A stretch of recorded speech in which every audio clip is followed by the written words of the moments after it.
Howdy! The past few months have been very good for video game hobbyists, affectionately known as gamers. In the past year, to name some highlights, we've had Armored Core 6, Baldur's Gate 3, Cyberpunk Phantom Liberty, Lethal Company, Palworld, and now the latest game to continue our good luck streak, Helldivers 2.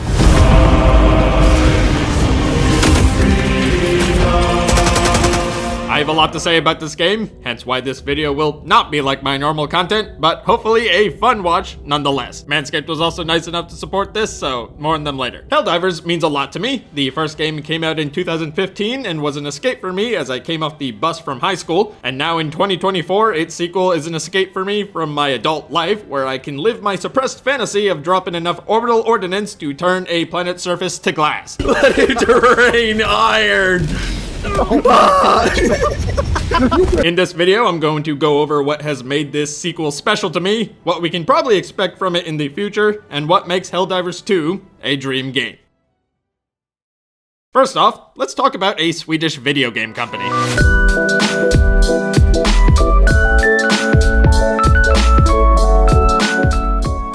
Arrowhead Studios, our protagonist for this story, was founded in 2008 by some rather creative university students that would go on to make games such as Magicka and, of course, Helldivers. If you are quick to connect the dots on the type of games they like to make, it can be described with the phrase, friendly fire. So what surprises it that now, in Helldivers 2, the thing that I die from the most is my friend's mortar sentry. That aside, to expect one of the best third-person games of our age to come from a company that only has made platformers and isometrics was not on my bucket list, but, you know, isn't that what makes life so interesting? Speaking of Swedish companies, the video game engine that Helldivers 2 uses is BitSquid, an interesting piece of software developed by none other than the Stockholm company Fat Shark. Some may then have the knowledge that this is a company that developed Vermintide and Darktide, and all of a sudden it makes sense why this game seems to handle hordes of enemies running at you so well. That side note over, what I can say about Arrowhead is that they've never seemed to have lost the passion to make fun, creative projects, and I'd like to exemplify that with the little stuff.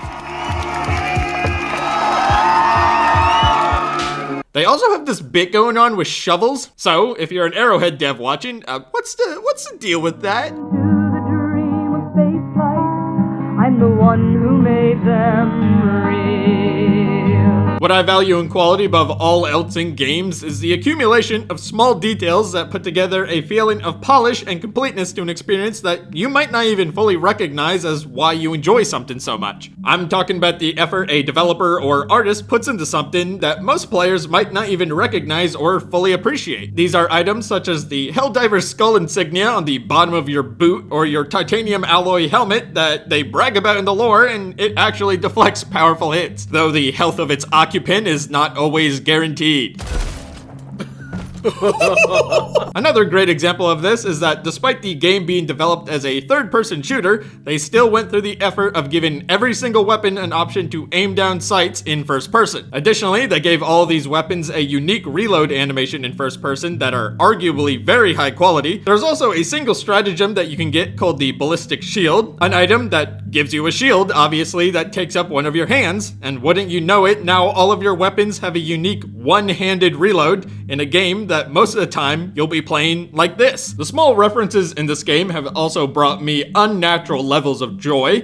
For a majority of my time playing so far, I've been using the SC-34 Scout Armor, the description of which reads, "This suit's plutonium-238 nuclear battery enables environmental scanning long after the user has ceased operation," which, intentionally or not, is a direct reference to the Scout Armor from the book Armor by John Stakely, written in 1984, one of my favorite novels of all time, and from which I enjoy this excerpt. Another fantastic one is that if you go on the galactic map and go up from Mars, you will find a planet named Clendath 2, a not-so-subtle nudge to one of the game's main inspirations, Starship Troopers, for which had the planet Clendathu. In your ship's atrium, you can find on the right that there... Oh. Greetings, Super Earth citizens! This is your state-mandated check for hygiene and grooming, brought to you by our patron, Manscaped. As I mentioned before, Manscaped was nice enough to sponsor this project of mine, so to pay them back, I will now be telling you about their product while doing a Helldive difficulty planetary defense. I'll make it quick, I hope you enjoy it. Today we're going to be talking about the Manscaped 5.0 performance package that comes with a bunch of stuff, including the new Lawnmower 5.0 Ultra. Razor also comes with an interchangeable skin-safe blade. Oh! The interchangeable blade is between a ceramic and foil blade. The Razor is also rechargeable, has travel locked, and is waterproof. Package comes with a whole bunch of other stuff, such as the Weed Whacker 2.0, an electric waterproof nose and ear hair trimmer. Isn't that crazy, Pip? Fuck you, robot! You're not taking me alive! This package also comes with the crop soother and crop preserver. Holy shit! It is the ultimate aftershave and cologne for all your grooming needs. Did I mention that the Razor has an LED light on it? I definitely did. This entire package also comes with bonus items such as the Boxers 2.0 as well. Pip, did you know it comes? Oh my god, Pip, it comes with the Shed 2.0. Head over to manscaped.com to get the new performance package 5.0 Ultra today. And when you can use my code Rubix, you'll get an entire 20% off, plus free shipping, plus the bonus items. That's 20% off everything. Use the code or the automatons win. Thank you, Manscaped, for sponsoring this video. We're gonna get back to the other content now.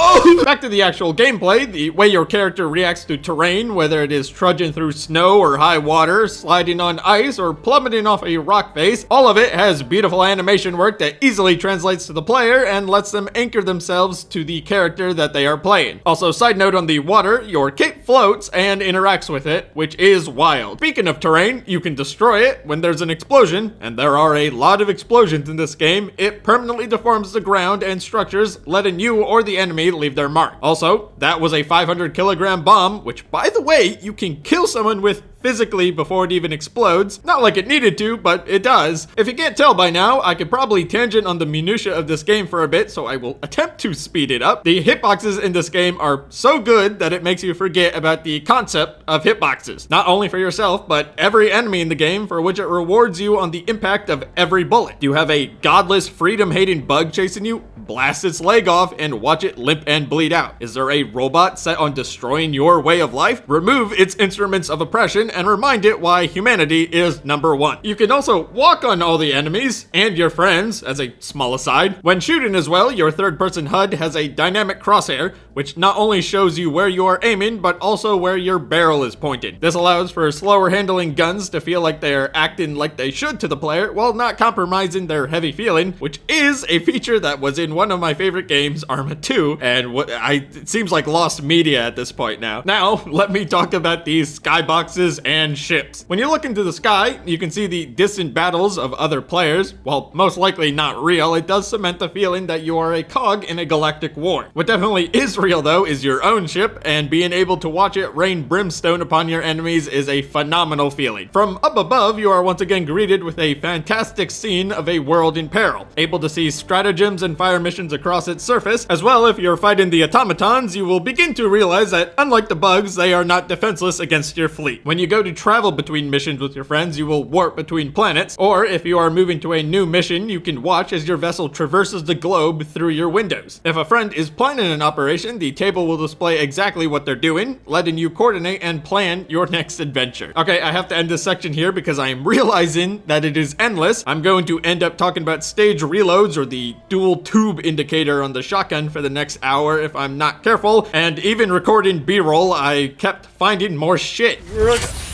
Oh!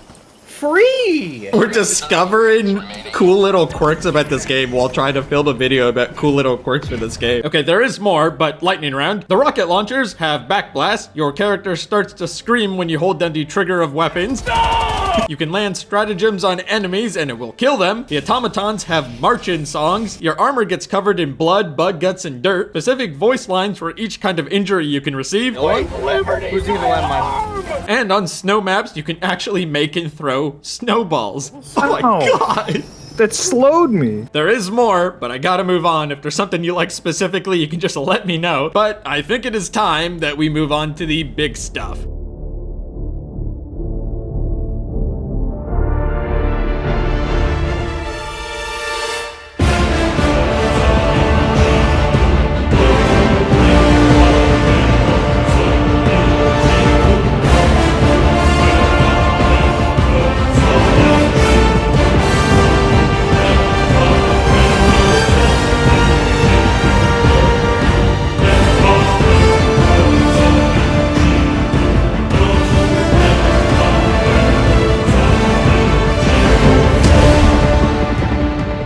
This game is just fun. Its gameplay loop is violently simple. Meet up on your ship with your friends, pick the operation you feel like doing, coordinate your loadouts for this match's playstyle, drop through atmosphere like Prometheus Return to Earth, clear your landing zone and gear up, kill the traitors of democracy, burn the traitors of democracy, do objectives, loot points of interest, get to the extract, and leave. Now, what truly makes this loop good is the freedom, pun intended, in which you can get it done and the possibilities that can occur while you're getting it done. Don't want a safe landing? Start your mission in the middle of an enemy's base. Want to focus on loot? Find a radar station and scan the map. Don't want to be swarmed by enemy reinforcements? Try a stealth run against an enemy encampment. This last one I can't recommend trying enough. For a game about bravado and mayhem, its stealth is surprisingly fun and rewarding when you get to do entire objectives without being attacked, which is helpful on the higher difficulties. This is working. This is so dumb. Holy shit. All throughout, you'll be using stratagems ranging from precision strikes to napalm bombing or screen covering artillery barrages. These, of course, are for repelling the waves of monsters and robots thrown your way, as well as turning your friends to mashed potatoes. Speaking on that note, accidentally killing your friends is a core gameplay element, which is wild. You're left considering if you should use a specific call-in because you have a teammate in its radius, or you find an arc thrower but you know one wrong move will molecularly disassemble a squad mate. The fact that you can have friends with you is a difficulty multiplier. One of the games that feels like it also does this is Escape from Tarkov, where you can bring a full squad of 5 people, but you risk blasting each other apart in a friendly fire incident. Though, unlike Escape from Tarkov, when you are obliterated by your team, most of the time, it is a laughing matter, and a lot of the times,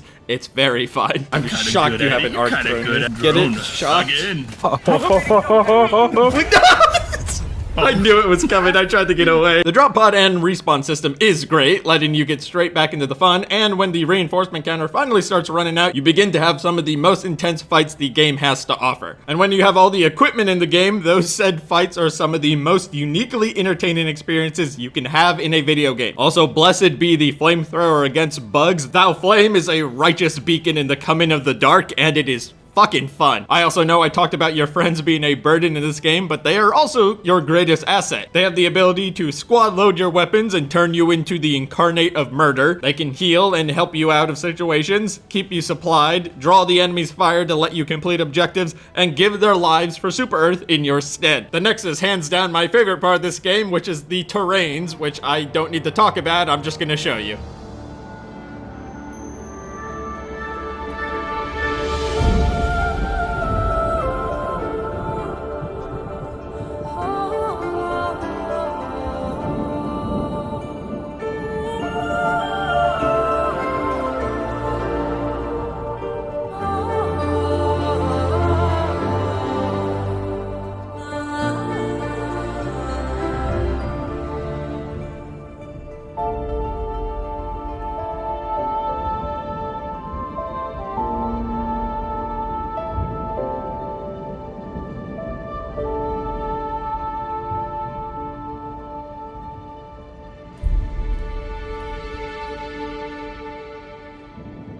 I've also now reached the epiphany that I've said what I needed to in this section. The game is great. I encourage you to find a live stream of it and see what I'm talking about.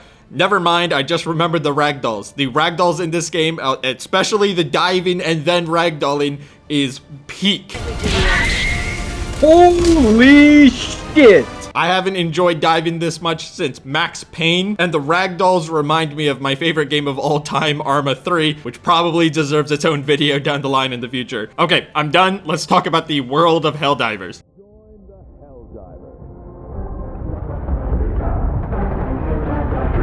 At the end of the Helldivers tutorial, your graduation from training is marked by receiving your cape, a feature to combat armor that is utterly ridiculous, yet it's perfection when trying to convey what kind of universe you are now a part of. That is, a satirical dystopia that uses hyperbolic American culture where virtues such as bravery and courage drown out common sense, and it is absolutely hilarious. Also, if the irony of everyone talking about liberty and freedom while having no liberty and freedom is lost on you, wazam, now it isn't. This world is also conveyed to you through almost entirely organic means. Besides the boot up of the game, there is no screen covering cinematics feeding you lore. Where you begin to learn about the world is idle conversation with your ship's crew. I I can't believe I'm here for the first real Helldiver activation in 100 years. The orders that you're given for battle, and the ever-present propaganda being beamed into your atrium. The only thing that can stop them, a strong economy. Don't let your family get murdered. Spend your extra cash today. Keeping this passive lore momentum going, all the equipment descriptions reflect this same tone of comedic irony. For example, the yogurt armor. Apparently some corporation thought it would be good marketing to dress humanity's elite soldiers in yogurt advertisement and then hurl them at alien worlds. It's also an armor that you get free at the start of the game. Everyone has Yogurt armor. dipshit. It came free with your fucking Helldivers. I'm also not proud to say that we've used the yogurt armor a little too much. Grenades! Salvo them! For yogurt core! Yogurt boy down! Gems. It's okay. That was a great yogurt advertisement. Continuing on the lore, it's meticulously intertwined with every aspect of the game, including the loading tips, which by the way, I got this one, and then I went back to play the first game and immediately got it again. I think I need to go drink and drive. Once you are on a planet, however, the lore is a lot more hands-on, able to find points of interest with object descriptions and left behind info logs. Also some good pieces of environmental storytelling. Side note, the flamethrower does not set off hell bombs. My intrusive thoughts checked. However, what makes this game's story special is it's happening live and being created by the community while being shepherded by the developers. In the first week, you might have seen the memes that the Battle of Malevelon Creek created, a planet in permanent twilight with thick jungles that left players LARPing the Vietnam War and having the time of their lives. The battles on this planet quickly becoming not just part of the game's culture, but the actual lore of the universe and the current war. On the developers' end, when the legions of Helldivers liberated the worlds of Angels, Ventures, and Heath, it became an in-game event, and news broadcasts about it began to play while the characters on your ships began to talk about it. All of this culminates to create an atmosphere and culture that has a direct impact on gameplay. The society of Super Earth puts a pretty low value on human life, and everything reflects that. Your turrets do not have fail-safes. They will kill you to get to the enemy. Your weapons, like the railgun, even have an unsafe mode with predictable results. Even if you and all of your friends die in a mission, as long as the objectives were complete, it still counts as a full victory. All in all, the question of is the Helldivers 2 story good can't be answered yet because it's ongoing. I think, however, what they've shown so far has been phenomenal, and I can't wait to see where it progresses to. And speaking of the future, let's go ahead and try to predict it. Time's cold wind wailing down the past reminds us that all flesh is grass and history's lamps blow out. The easiest way, I believe, to predict the future of Helldivers 2 is to look back at the first game. As it stands, they've faithfully transferred a lot of the game's most iconic features to the sequel, so following that pattern, there might be some fun stuff down the line. The first thing that's coming, however, that we actually know about is the vehicle update.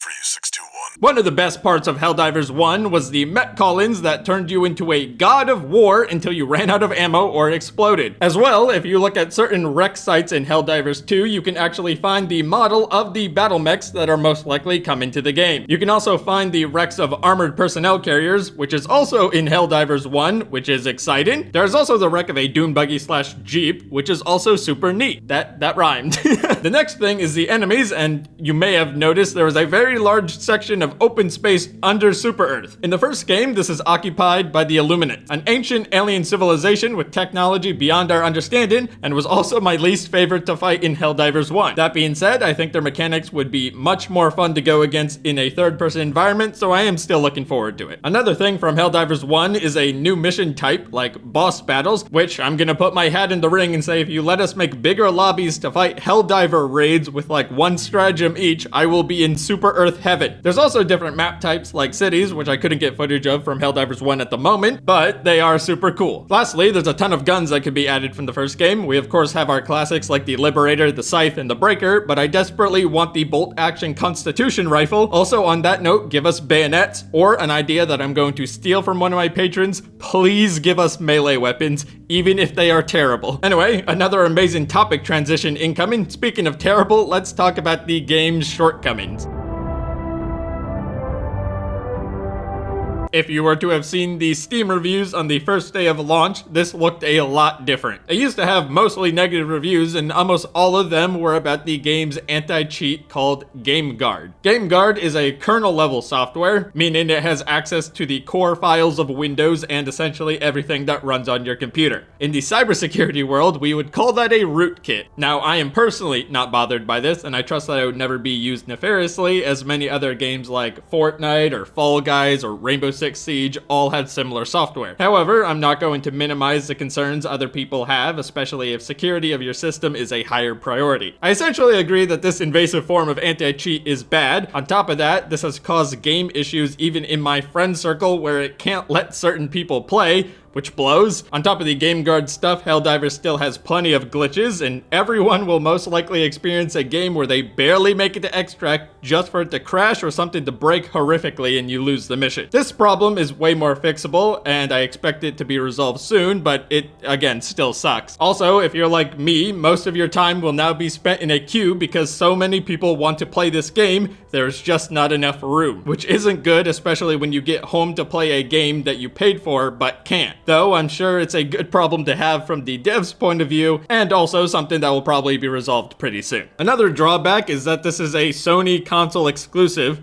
which always sucks because there's a ton of people out there that might have an Xbox that really want to play the game and can't. That being said, it's created one of the more wholesome memes I've seen on the internet, with Sony players desperately asking for Xbox players to be let in because they need more soldiers to fight off the alien menace. Please keep making more of those types of memes, they make me feel better about people. My last caveat I want to point out is that there is a cash shop, which always feels icky to me. It allows you to spend real money that allows you to buy armor sets as well as a battle pass with some okay-ish weapons. I know, of course, that this game wants a long lifespan, so these are probably necessary for another 8 years of helldiving, but something about seeing a dollar sign in a video game always puts me off. That being said, you can actually pretty easily earn premium currency just by playing the game, and I've been able to buy everything I've wanted just from the loot I've gathered, so that is a huge positive. It's also better than Helldivers 1, where you needed to buy 17 separate DLCs on Steam to have the meta gear to play the game. Also, last criticism, please add invite-only lobbies. During the recording of this video, I've had like 16 people from my friends list randomly join and destroy my B-roll, so that would be handy. Alrighty, I am done with the negatives.